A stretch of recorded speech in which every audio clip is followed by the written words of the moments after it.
नयन को फंसाने की है नई साजिश।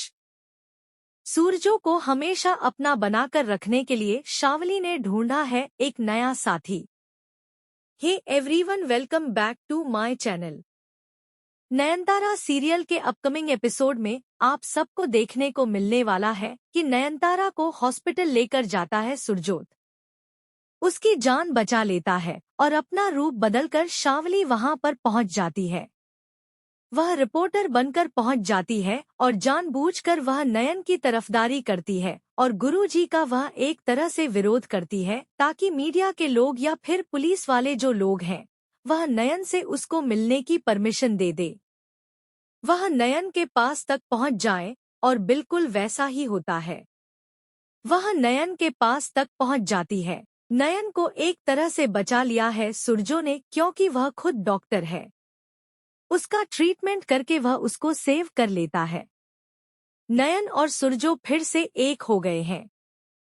लेकिन यह बात बिल्कुल भी बर्दाश्त नहीं हो रही है शावली से और वह बहुत ज्यादा भड़क पड़ती है। जैसे ही सुरजो वहां से हटता है, वह नयन के पास जाकर उसका गला दबाने की कोशिश करती है और कहती है कि मैं तुम्हें मार डालूंगी, मैं तुम्हें छोड़ूंगी नहीं। लेकिन नयन तभी उठ जाती है और वह कहती है, आप मेरा कुछ नहीं बिगाड़ सकती, आप मुझे कभी मार ही नहीं सकती। तो नयन को चिढ़ाने के लिए जानबूझकर शावली कहती है कि तू तो वैसे ही सूरजो से अलग हो चुकी हो, क्योंकि सूरजो तो मेरा है, मैं उसके बच्चे की माँ बनने वाली हूँ।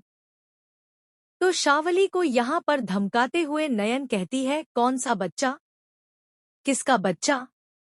आप तो वैसे भी किराए के शरीर में रहती हो और आप कैसे माँ बन सकती हो? मैं बहुत जल्दी आपका पर्दाफाश कर दूंगी। सुरजो बाबू को आपकी सच्चाई बता दूंगी कि आप किराए के शरीर में रहती हो। आप तो एक आत्मा हूँ, आपका तो कोई शरीर ही नहीं है।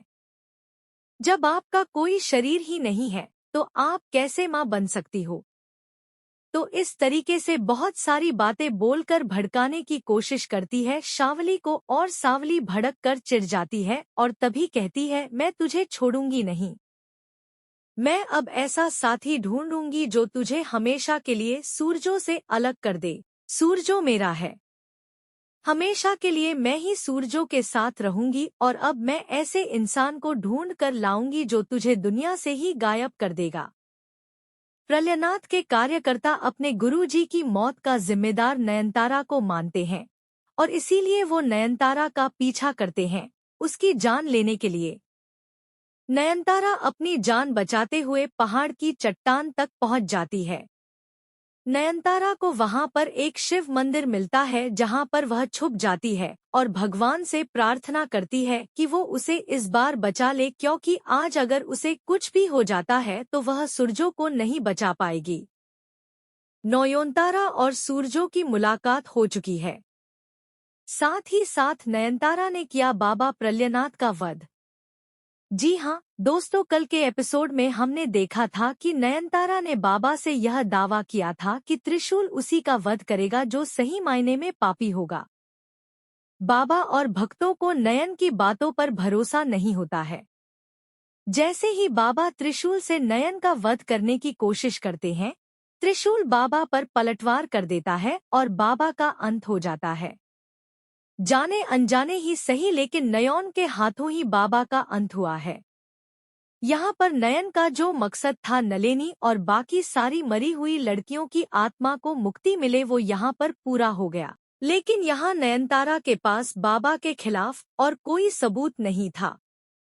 नयन सिर्फ ऐसी एक ही इंसान थी जो भूतों को देख सकती थी और ऐसे में जो बाबा के सारे भक्त हैं वो नयन को ही बाबा का अपराधी मानते हैं और अभी तक भक्तों के सामने ऐसा कोई सबूत नयन पेश नहीं कर पाई है जिससे बाबा का गुनाह साबित हो।